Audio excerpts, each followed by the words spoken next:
சும்மா இருந்த சங்கை ஊதிக்கெடுத்த கதையாட்டம். ஏற்கனவே மரணஅடி அடித்து கொண்டிருந்த இந்திய அணியை தேவையில்லாமல் சீண்டி இப்போது உலகமகா மரணஅடியை வாங்கியிருக்கிறது இங்கிலாந்து அணி. சர்வதேச கிரிக்கெட் உலகை அதிர வைத்த மேட்ச்.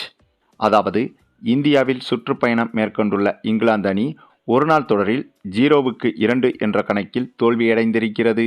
இந்த நிலையில் இங்கிலாந்து அணியின் துவக்க வீரரான பென் டக்கட் என்பவர் அதிக நம்பிக்கையுடன் பேசுவதாக நினைத்து ஆணவமாக பேசியிருக்கிறார். இந்தியாவுக்கு எதிரான 3வது போட்டியிலும் இங்கிலாந்து அணி தோல்வியடைந்தாலும் கூட பரவாயில்லை.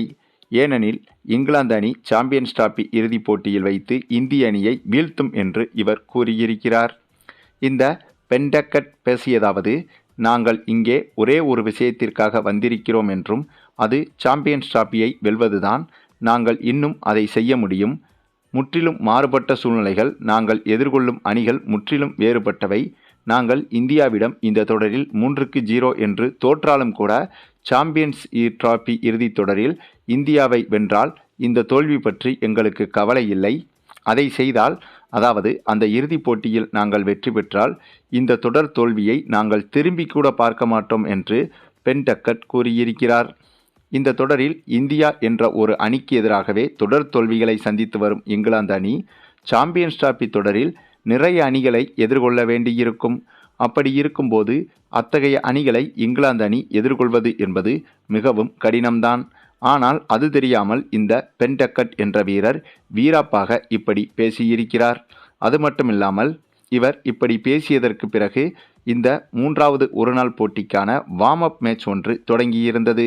அந்த போட்டியில் கோல்டன் டக் அவுட் முறையில் இந்த பென் டக்கட் என்ற வீரர் இவர் எதிர்கொண்ட முதல் பந்திலேயே ஸ்டம்புகள் தெறிக்க அவுட் ஆன விதம் என்பது இவரின் இத்தகைய பேச்சுக்கு சரியான பதிலடி கொடுப்பது போலவும் அமைந்திருக்கிறது. அதாவது திறமையை விளையாட்டில் காட்டாமல் வார்த்தையில் காட்ட நினைத்து தற்போது வசமாக வாங்கி கட்டியிருக்கிறார் இந்த பென் டக்கட் என்ற வீரர்.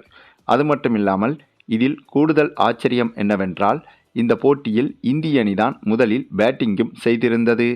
அப்படி பேட்டிங் செய்தபோது இந்திய அணி இந்த போட்டியில் உச்சகட்ட அதிரடியிலும் விளையாடியிருந்தது.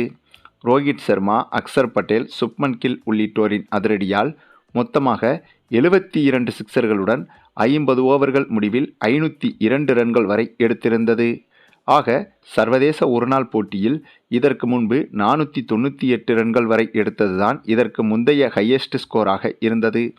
ஆனால் இப்போதோ 502 ரன்கள் எடுக்கப்பட்டு கிரிக்கெட் உலகில் உலகமகா சாதனையையும் செய்திருக்கிறது இந்திய அணி. மேலும் இந்த வீடியோ பிடிச்சிருந்தா லைக் பண்ணுங்க, மற்ற அனைவருக்கும் ஷேர் பண்ணுங்க, மறக்காம நம்ம சேனலை சப்ஸ்கிரைப் பண்ணுங்க.